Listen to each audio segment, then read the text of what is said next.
les téléspectateurs et auditeurs qui nous suivent ou qui devraient nous suivre après. Mais également remercier la presse, les journalistes, vraiment d'être venus en grand nombre pour couvrir ce point de presse. Je suis le colonel Jean-Bertrand Bokandé, directeur de l'administration pénitentiaire. Je suis avec, à ma droite, l'inspecteur Mbaye Sarr, qui est inspecteur régional de l'administration pénitentiaire. Il a sous son commandement les 8 prisons de Dakar. Donc c'est le régional de Dakar. À ma droite, j'ai le médecin commandant Famara Seck, qui est médecin-chef de l'administration pénitentiaire. Notre communication de ce matin va comporter 2 parties. Je vais faire la première intervention en wolof. Pour la deuxième partie, je vais laisser le soin à l'inspecteur Mbaye Sarr, inspecteur régional de Dakar, vous lire la déclaration. Si ça vous va, est-ce qu'on peut continuer? Voilà. Donc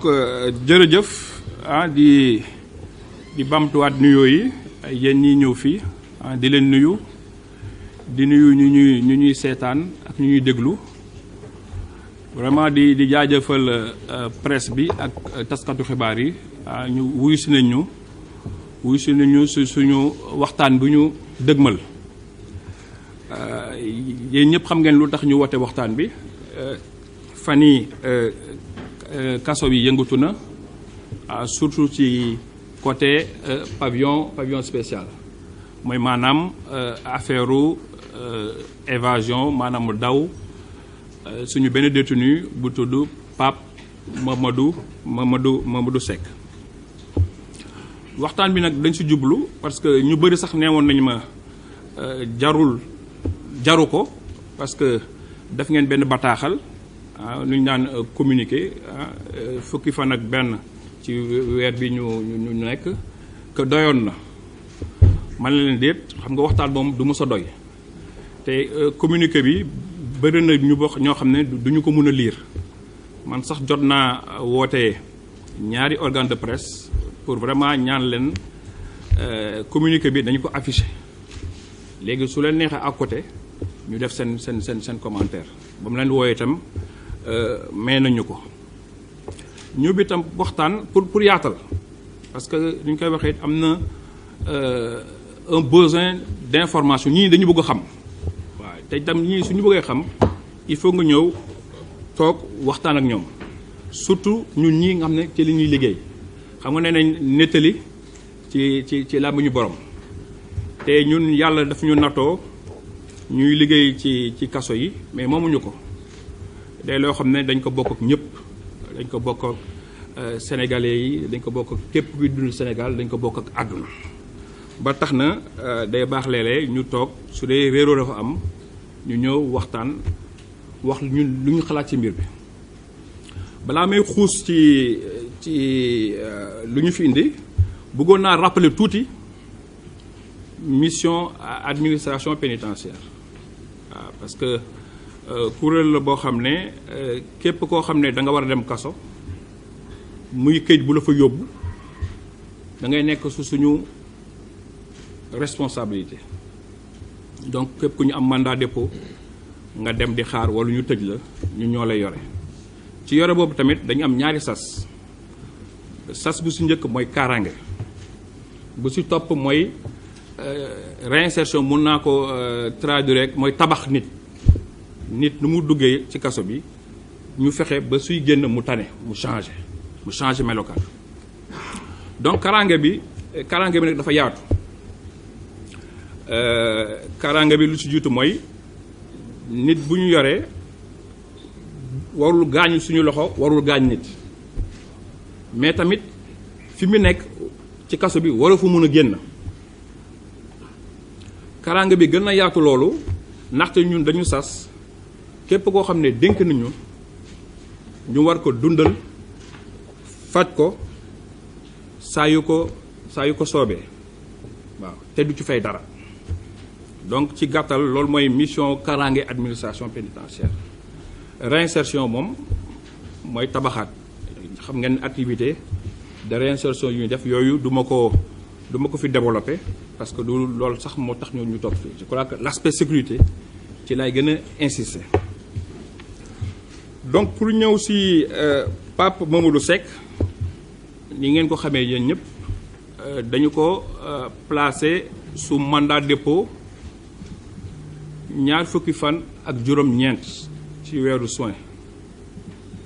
Deuxième cabinet bi ma ko placé sous mandat de dépôt lu tax ñu topp ko du ma si ñëw bañ a guddal naa bàyyi inspecteur bi suy def version française bi dina leen liiral vraiment dans les détails vraiment chef d'inculpation yi. Donc le 29 juin lañ ko placé sous mandat de dépôt pour Rebeuss waaw pour Rebeuss pour prison de Rebeuss maison d'arrêt et de correction de Rebeuss. Ba mu fa yegsee jour boobu def na yegsi na fa ay xaritam ay moromam ñoo xam ne ñu mu bokk ak dossier ak ñu mu bokkulul dossier parce que Rebeuss day jot mandat de dépôt yu jógee tribunal Rufisque astafurlah tribunalu Pikine mais également tribunal Dakar. Je crois que jour boobu ñoom ñëpp suñu leen xayma moo nañ juróomi fukk détenu. Donc xam nga soo yegsee kaso sa bés bu njëkk am nañ lu ñu naan ci tubaab admission soo ñëwee dañ lay teertu dalal la mu am procédure formalité yoo xam ne dañ koy def mooy dañ la photo la noo tudd renseigner bulletin bi fiche de crew bi suñu paree si loolu ñu xool est-ce que amoo ay objet yoo xam ne ay montre yoo xam ne de valeur yoo xam ne mënoo dema moom ci kaso bi suñu jógee ci loolu ñu xool yow ban néeg lañ lay yóbbu suñu jógee ci loolu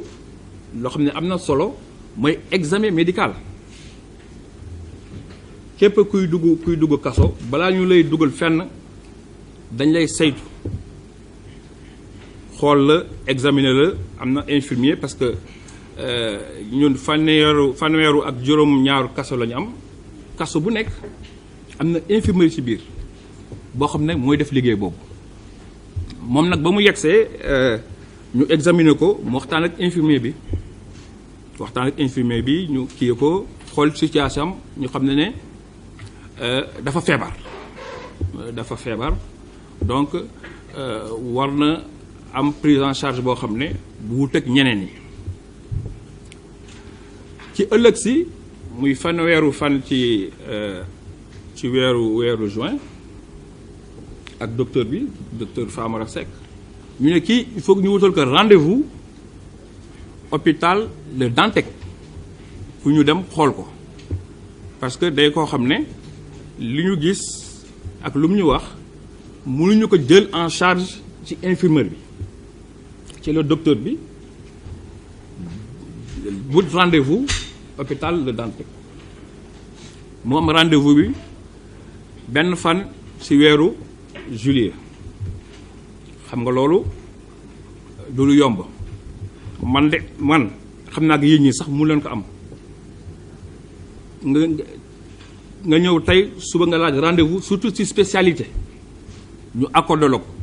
loolu lay wan rek farlu ñun bu ñu am suñu gestion ñu dénk waaw ñëw na tey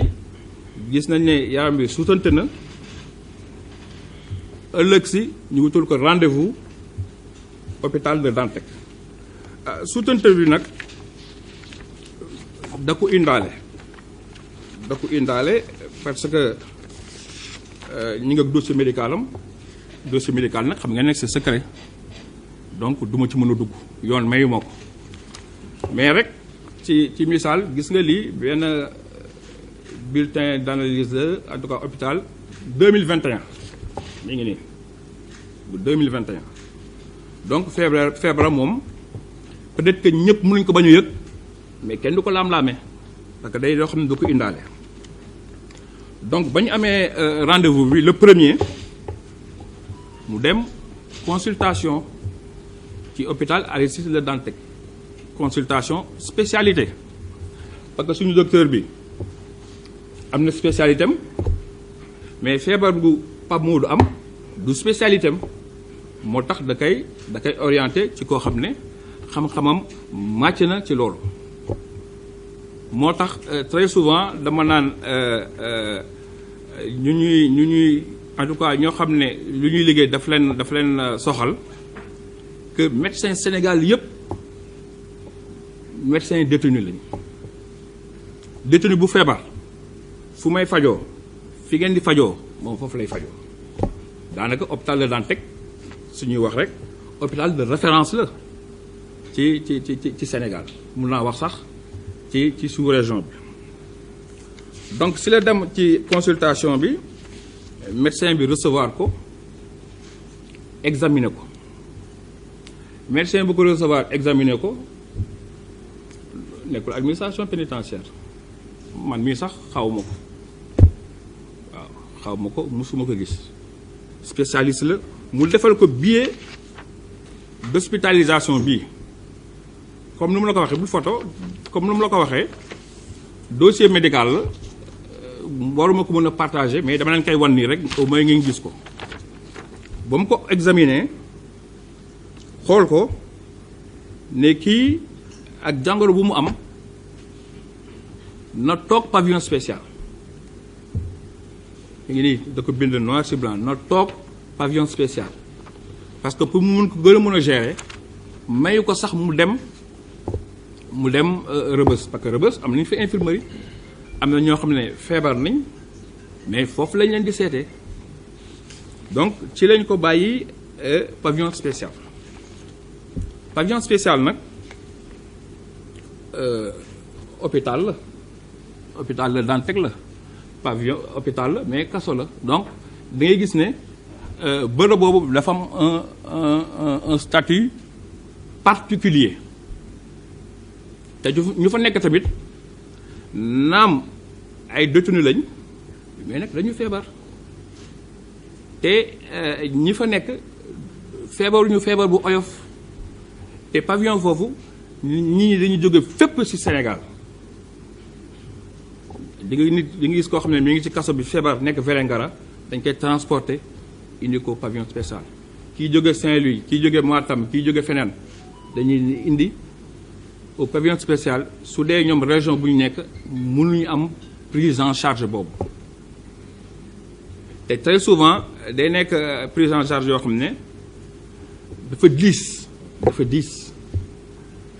man daje naa ay détenu bëri yoo xam ne su ma seet ñoom pavillon spécial dañ ma naan directeur man bëgguma grâce de lu tax mu ne dama bëgg a toog faju loolu dañuy wane que prise en charge bi au niveau du pavillon spécial des prise en charge bu diis loo xam ne ñu ko mën attan bëriwuñu ba nit ñi dañuy bëgg a toog foofu ba faju ba wër donc ci lañ ko yóbbu foofu bañ ko yóbboo foofu le premier donc soo leen seetloo Rebeuss daanaka ñaari guddi la fa def ci benn fan ñaari guddi ba mu ñëwee le 29 ci guddi la fa fanaan le 30 ñu wutal ko rendez-vous le premier mu xëy dem pavillon spécial ñu transféré ko sur billet d'hospitalisation du médecin avec bien entendu l'accord du médecin-chef de l'administration pénitentiaire ñu accepté ko foofu suivre instruction docteur bi lu ñu ko war a defal yépp ñu ko koy defal subak ngoon ci la fa nekkee ba chaque jour soins yu mu war a jot mu jot ci anam yu mu waree seulement ci guddi juróom-ñeent dem fukki fan ci weer bi ñu nekk lañ ma woo ne ma Pape Modou Seck dem na maanaam def na ay pexem ba génn kaso bi loolu nag muy dëgg bi def na ay pexem diggante le 9 le 10 juróom-ñeent jëm fukk fan ci weeru juillet def na ay pexem ba nax na ñu ko waroon saytu ba dem na loolu mooy lu am te loolu mooy dëgg bi te mooy lu wóor maintenant comme ni ñu ko xamee nit moom ku nekk yaa moom sa bopp ku nekk lu la neex nga xalaat lu la neex nga analyser lu la neex nga wax loolu kenn mënu ci dara mais ñun ñi tamit nga xam ne ñoo gént yi ñoo fa nekk suba ngoon di liggéey moom di fa liggéey xam ni mu demee noonu la demee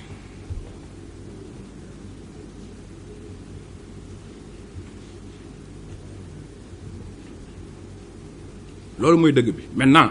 loolu su amee ku nekk am na sañ-sañ laajte mais loolu nag la mu nekkee loolu tamit ku nekk am na sañ-sañ bi donc ba affaire bi amee parce que aussi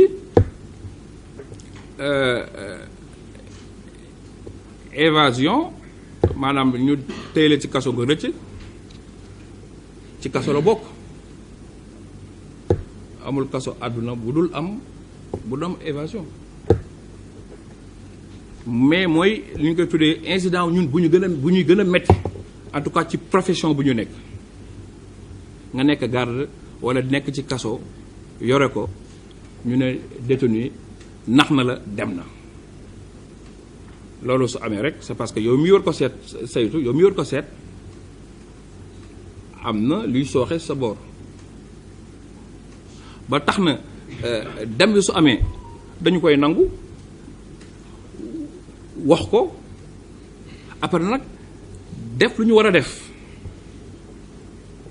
parce que lu am solo mooy ñun suñu liggéey takk der bu ñuy def nii dañuy anticiper comme ni ko tubaab di waxee lépp lu war a am ci kaso ñun xam nañ su amee lan la ñu war a def du ñu bàyyee ba mu am ñu toog di xalaat donc évasion ba mu amee directeur bi fa nekk ak surveillant yi ñu fa nekk ñoom informé nañ seen patron koo xam ne kii mooy responsable juróom-ñetti kaso yu nekk Dakar yépp moom mu wax ma ko man ma wax ko ku mu ko war a wax directeur bi comme dañ ko dénk juge du deuxième cabinet moo ko dénk wax na ko procureur loolu mooy lu njëkk loolu su weesoo mais ñu dem xool def constatation yu xool mais lii naka la mu nekkee parce que loo gis rek am na explication dem na waaw mais naka la def ba dem loolu ñu ngi ciy saytu am na éléments yoo xam ne am nañ ko mais loo gis rek balaa ngay wax appam dafa war a jot donc def nañ constatation bi officier de police judiciaire yëg nañ ko ubbi nañu enquête administrative parce que xam nga évasion su amee ñëpp a ci am parce que c'est un délit yow mii ñu dénk surveillance bi am na ay charges yoo xam ne mën na peser sa kaw parce que ak lu munti xew négligence moom il faut mu topp la ak lu munti xew donc ubbi nañ ak enquête administrative on a pris des mesures jël nañ ay mesures conservatoires tout le temps ñu ne waaye lan ngeen def mais am na loo xam ne tamit suñu koy def mais day yem suñu biir am na loo xam ne dafa bokk biir administration pénitentiaire léegi na mesures conservatoires yi ku nekk fu muy liggéeyee soo defee erreur wala nga juum wala nga def faute suñuy jël yenn daan yi sa kaw mais kenn du jël tama wala dem Facebook di ko fa def day loo xam ne dafay yem suñu biir li mu leen mën wax mooy jël nañ des mesures conservatoires également xam nga ne évasion fu mu amee day am enquête judiciaire day am enquête judiciaire boo xam ne tribunal moo koy saytu de ce fait que yéen mesures yu ñuy jël yëpp yu concerné agent administration pénitentiaire balaa ngeen yëg na rek am na lu ñu daan fekk ñu place leen mandat dépôt te mandat dépôt loolu c'est une action judiciaire. Maintenant ñun sur le plan disciplinaire on a pris des mesures yoo xam ne conservatoires pour vraiment yoo xam ne moo ñuy yóbbu ci fu dëgg bi nekk xam déjà kii dem lu mu def ba dem te tamit fexe ba lu ñu daloon dootuñu dalaat xam nga tam loolu tam mu am solo ci mbir dala su la daree da nga war a xam naka la demee pour nga mën a situer responsabilité yi ku def ak ku deful ak naka la ko defee mais également da def tout ba li la daloon bu mu la dalaat jàngat bu am solo la boo xam ne ñu ngi ci nekk enquête bi nag mi ngi dox ñu ngi ci kawam am nañ ay éléments mais motagul su motee ñun dinañ ci jël ay matuwaay tam xool nag la ñu koy yeggalee tamit parce que tam du lépp tamit la ñu war a communiquer parce que tamit ñun dañu nekk ci service boo xam ne le caractère secret de la défense et de la sécurité tam dafa am solo ba mu amee tamit ci première waxtu yu jiitu yi def nañ lu naan avis de recherche et d'arrestation xam nga balaa nga def communiqué yi ay kii yooyu yëpp il faut nga def ko ba pare parce que soo defee communiqué day gaaw a tasaaroo te ñu war a taxaw pour baare ko ñu war a taxaw pour xool fu mu nekk dañ leen di jiitu donc loolu yëpp dañu ko def ba pare soog a def communiqué bi donc police ak gendarmerie yëpp yëg nañ ci waxtu yu njëkk yi que Pape Modou Seck génn na ci kaso bi daw na waaw génn na ci kaso bi daw na te man soo leen seetloo man saa yu may wax ak ñi heureusement évasion génn daw bokkul torop ci esprit sénégalais gis nga camp pénal bi ñu nekk tey suñu bon bunt bi ne dem leen suñu bon bunt bi rek seetaan maanaam soo jëlee téeméeru pàcc juróomi ñooy dem mais ñeneen dañuy toog teggu tuuma dignement mais nag juróomi dinañ dem àdduna nag loolu la te loolu tamit il faut que ñu accepter ko donc les recherches se poursuivent maanaam seet bi mi ngi continuer ñu ngi continuer di ko seet fu nekk waaw gisaguñu ko nag mais ñu ngi continuer di ko seet fu nekk sànq li ma doon wax mooy saa yi ma demee ci kaso lu may gën a waxtaan ak ñi caabi féete gannaaw mooy ñaari mbir mooy grève de la faim ak rëcc daw de ñaari mbir yoo xam ne amul solo te da lay retarder soo amee lu la metti walla li nga bëgg a ñaxtu defee ko neneen lu dul di daw walla di grève de la faim parce que da lay perte le temps rawatina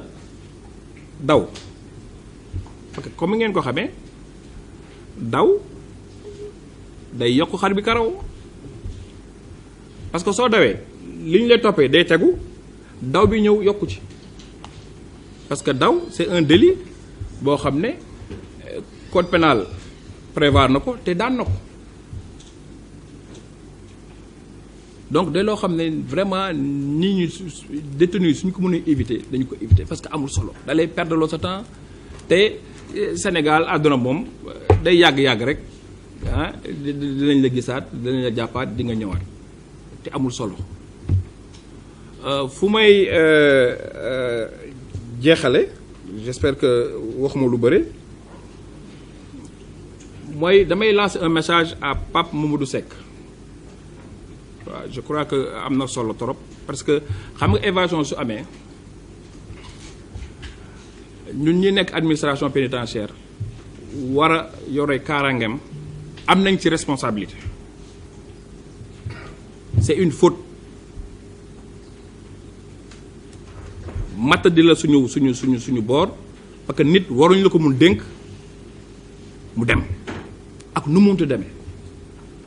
donc ñun suñu part de responsabilité ci loolu dañu koy assumer waaw te luñ ci war a def lépp ba situer responsabilité yi benn ñaar li ñu dal du ñu dalaat dinañ ko def mais tamit lent am na kii dem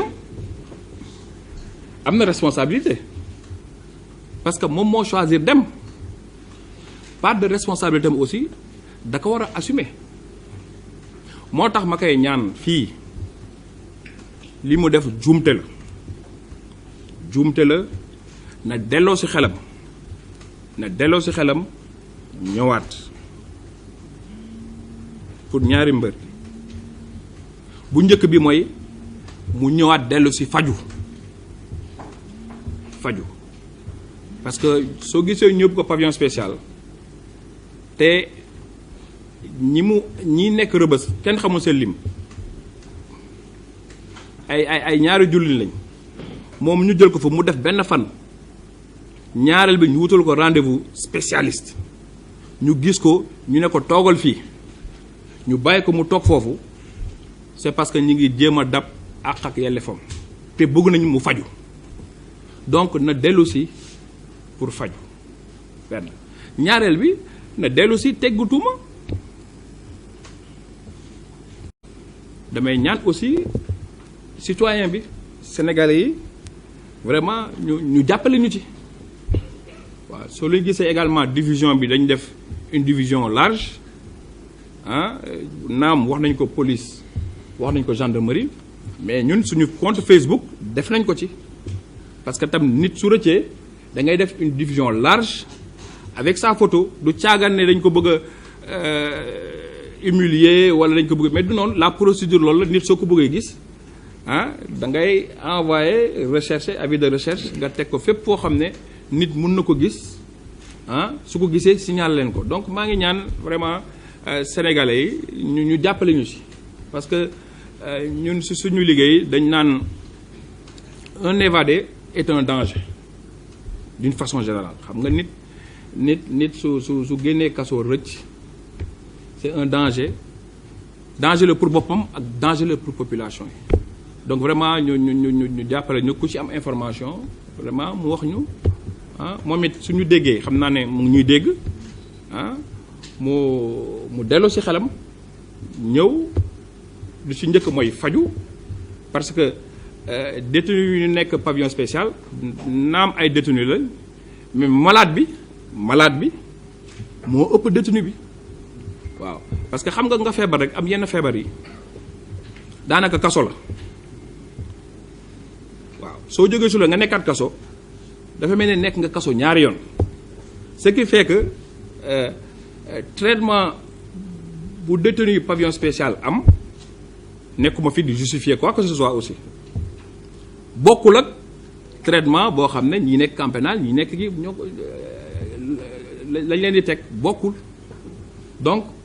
pavillon spécial détenu malade bi moo ëpp doole détenu bi donc ci loolu maa ngi daanele foofu di bamtuwaat sama appel bi képp ku ci xam dara nañ si jàppale moom su dee mu ngi ñuy dégg tamit na delloo ci xelam vraiment ñëw faju et puis teggituma vraiment maa ngi leen di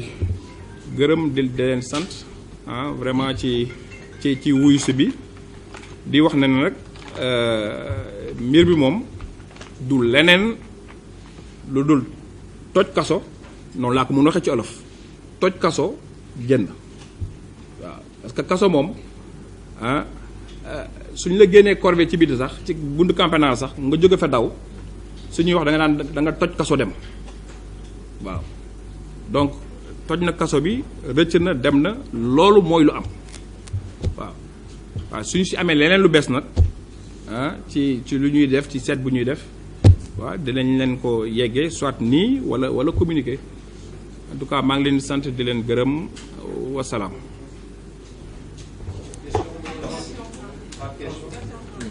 Mais c'est un point de presse. Version française, ok. Pour la version française, comme j'avais dit tout à l'heure, je vais laisser le soin à l'inspecteur Mbaye Sarr vous lire la déclaration qui a été préparée à cet effet. C'est bon?